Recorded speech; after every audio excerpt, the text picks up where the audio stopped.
మీరు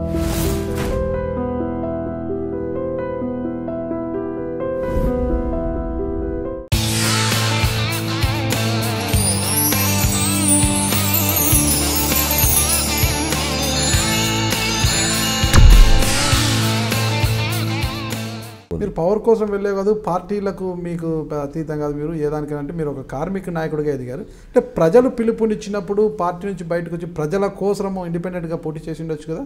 అంటే గెలుస్తామన్న ధీమా లేదా? గెలుస్తాం ధీమాగా. పార్టీలో ఒక మంచి హైరార్కీ పొజిషన్లో ఉండి నేనే ఆ పార్టీ మీద అపనమ్మకంతో ఇండిపెండెంట్ కాంటాక్ట్ చేసి ఏ సిగ్నల్స్ ఇవ్వాలి నేను?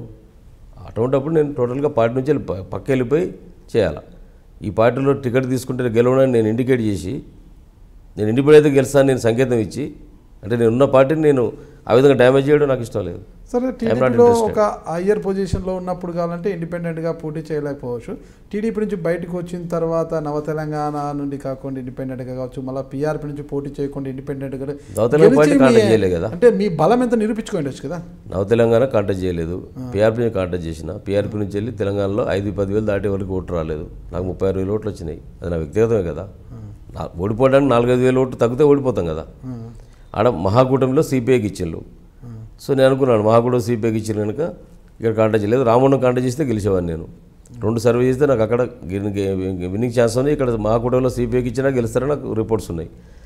ఆ తర్వాత టీఆర్ఎస్ కూడా కాంటాక్ట్ చేసింది.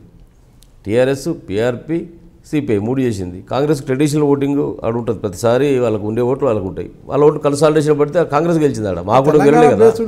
వచ్చిన పార్టీ కావచ్చు టీఆర్ఎస్లో అక్కడ ఎవరు నిలబడినా గెలుస్తూ వస్తున్నారు అంటారు మీరు. అప్పుడు గెలవలేదండి వాళ్ళు కూడా. మహాకూటమిలో టీఆర్ఎస్ ఓడిపోయింది. అక్కడ నేను పోటీ చేసిన దగ్గర కాంగ్రెస్ గెలిచింది. వాళ్ళకి మా నాన్ కాంగ్రెస్ ఓట్లు 3 పంచుకున్నాం.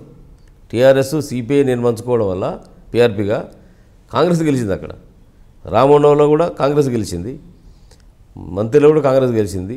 3 దగ్గర పీఆర్పీ మేము సెకండ్ పొజిషన్ వచ్చినాం. 2,000-3,000 ఓట్లతో ఓడిపోయిన వాళ్ళు. అక్కడ మహాకూటమి టీఆర్ఎస్ క్యాండిడేట్లు ఓడిపోయినారు, కాంగ్రెస్ గెలిచే పరిస్థితి వచ్చింది అక్కడ. ఆ ఓటు డివైడింగ్ వల్ల, ఓటు షేరింగ్ వల్ల. సో సొంత బలం అనేది గెలుపుకు సరిపోయేంత ఉండకపోవచ్చు ఒకసారి రేసులలో వ్యక్తిగతంగా కాంటాక్ట్ చేసినప్పుడు. అది ఆల్మోస్ట్ ఇండిపెండెంట్ ఎలక్షన్ లాంటిదే. అది కూడా నా హుజరాబాద్ చేయలేదు నేను, హుస్నాబాద్ చేసిన. హుస్నాబాద్లో నాకు సంబంధం లేని అన్కన్సర్న్డ్ 3 మండలాలు డీలిమిటేషన్లో కలిసినాయి. అది సిపిఐ ఎమ్మెల్యేలుగా వచ్చిందే. అది ఎప్పుడు టీడీపీ ఆడ గెలిచిన సందర్భం లేదు ఇందుర్తిలో. అటువంటి దగ్గర నేను కాంటాక్ట్ చేసిన. సో నాకున్న పాత మండలంలో 3 వచ్చినాయి, 3 మండలాలు కొత్తగా గెలిచినాయి. అయినా అక్కడ దాకా కొత్త పార్టీ సంబంధం లేని పార్టీకి అక్కడ దాకా వచ్చినాయంటే అది కొంత వ్యక్తిగతమైన ఇన్ఫ్లుయెన్స్ ఉంటేనే వస్తాయి, లేకపోతే రావు. Please subscribe high dream media.